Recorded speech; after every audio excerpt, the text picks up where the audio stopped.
तो का हाल बा भाई लोग। आज हम बात करे वाला बानी खेसारी लाल यादव एंड बुलेट राजा के बारे में। तो ऐसे कहता नहीं वीडियो भाई लोग कुछ ज्यादा ही मजेदार हो गई बा। तो वीडियो के शुरू से लास्ट तक ले देखिए लोग। तो बिना कोनो 3 5 8 के न स्टार्ट कर लिया आज के बकचोदी।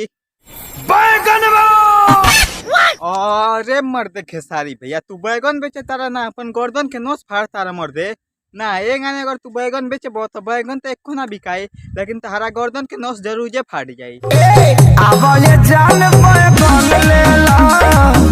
खेसारी भैया तू बैगन बेचे तारा ओकरा से हमारा कोनो प्रॉब्लम नहीं के, लेकिन तू हई केवन चीज कहता ना, तू केवन चीज कहल चाहता रही। समझ रहे हो? समझ रहे हो? लमका की गोलका पेड़ा का अरे सरावा तोरा से पूछा नहीं हरे। आइंदा जब वीडियो के बीच में बोल देला सार उठा के पटक दे गांड चियार के मर जीबो। आई मीन टू से दांत चियार के मर जीबो। वैसे तू ठीक भी कहो तारे कैमरा में, कहे से कि हे भौजी के देखला के बाद हमारा भी बुझाता कि भौजी के लमका आ गोलका ना, भौजी के भी टेढ़ के बैगन शूट करी। बड़ा हरामी हो ये खाइल के ना जाई पीछे से ना भाई लोग, इस सबके पता बा कि कौनो भी खाए पिए वाला चीज आदमी मुँहे से खाला, लेकिन फिर भी भौजी पूछत या ई खाइल के गाने जाई। रे भौजी पीछे से तू खा लिया हो। यही लिए भाई लोग हम कही ना कि भोजपुरी में हर चीज का कमी हो जाई, लेकिन बकचोदी के कबो कमी ना होई।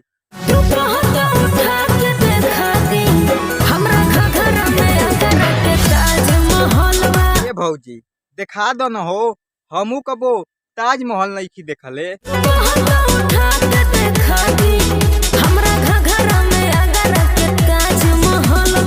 अरे तोर बहन चोद भौजी अभी नु कहनी हो कि उठा के देखा दे, हमू कबो ताजमहल नहीं की देखले। एक बात और भौजी, अगर तोहरा घघरावा में आगरा के ताजमहल बा तब तो तारा लहंगावा में कुतुब मीनार होई। सही पकड़े हैं।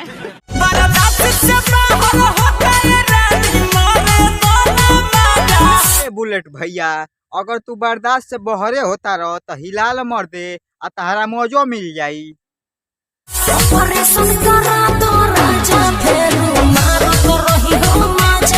कहे ये भौजी भैवा कवर लगा के नहीं मार सकत का। एगो हवे साढ़ एगो भैंसा केवन चीज है भौजी, हम निमन से सुननी है ना, एक खाली फिर से कहो तो।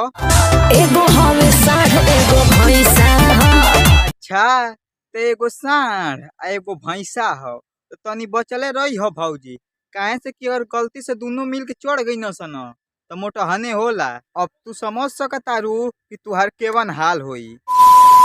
तो बस भाई लोग बहुत दिन बाद ही यार ये वीडियो बननी है, हमारे पास समय नहीं के मिल पाओ। फिर भी अगर वीडियो अच्छा लगा तो वीडियो के लाइक कर दिया लोग, वीडियो अच्छा ना लगा वीडियो को डिसलाइक भी कर सकता है लोग।